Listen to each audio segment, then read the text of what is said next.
പഴയ സ്കൂൾ ജീവിതകാലത്തെ പുസ്തകക്കെട്ടുകൾക്കിടയിൽ നിന്നും കാൽ നൂറ്റാണ്ടിന് ശേഷം സ്റ്റാമ്പ് ശേഖരം തപ്പിയെടുക്കുമ്പോൾ ബാല്യകാല സ്മരണകളുടെ ചിറകിലേറി പഴയ കുട്ടിക്കാലത്തേക്ക്.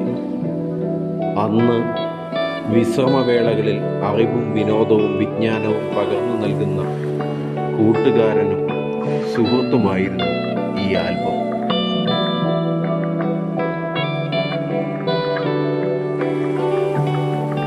സ്വാതന്ത്ര്യലബ്ധിക്ക് മുൻപുള്ള തിരുവിതാംകൂറിൻ്റെ സ്റ്റാമ്പിൽ തുടങ്ങുന്നു ശേഖരം. തുടർന്ന് ആർഷഭാരതത്തിൻ്റെ സാംസ്കാരിക തനിമ വിളിച്ചോതുന്ന വ്യത്യസ്തങ്ങളായ തപാൽ മുദ്രകൾ. ഏറ്റവും കൂടുതലുള്ളത് ഓസ്ട്രേലിയയുടെ തപാൽ മുദ്രകളാണ്. ഏതോ ഒരു ബാല്യകാല സുഹൃത്തിൻ്റെ ബന്ധുക്കളാരോ അന്ന് ഓസ്ട്രേലിയയിൽ ജോലി ചെയ്തിരുന്നു. തുടർന്നുള്ള പേജുകളിൽ നമ്മുടെ അയൽ രാജ്യങ്ങളായ നേപ്പാളും പാകിസ്ഥാനും ഭൂട്ടാനും ബംഗ്ലാദേശും മലേഷ്യയും ശ്രീലങ്കയുമൊക്കെയും ഗൾഫ് രാജ്യങ്ങളായ ബഹ്റൈനും ഖത്തറും കുവൈറ്റുമൊക്കെ ആൽബത്തിലുണ്ട്.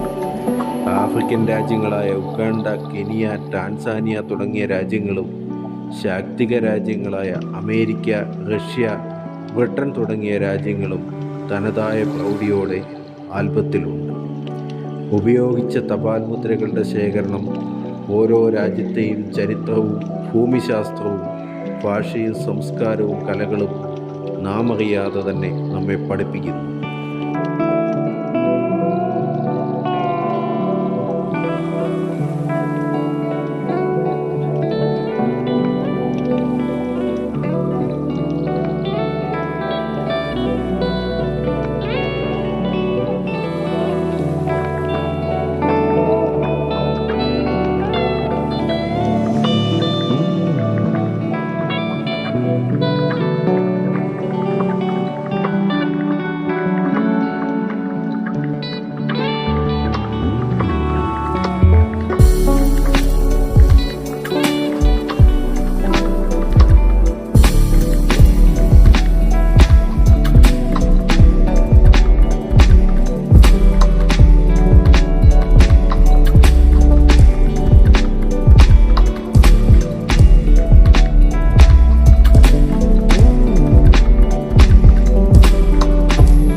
പുതുതലമുറയെ ഈ ശേഖരം പരിചയപ്പെടുത്തുമ്പോൾ ഇവ ശേഖരിക്കാനും സൂക്ഷിക്കാനും പരിപാലിക്കാനുമുള്ള ക്ഷമയും സാവകാശവും അവർക്കുണ്ടോ എന്ന് സംശയിക്കേണ്ടിയിരിക്കുന്നു.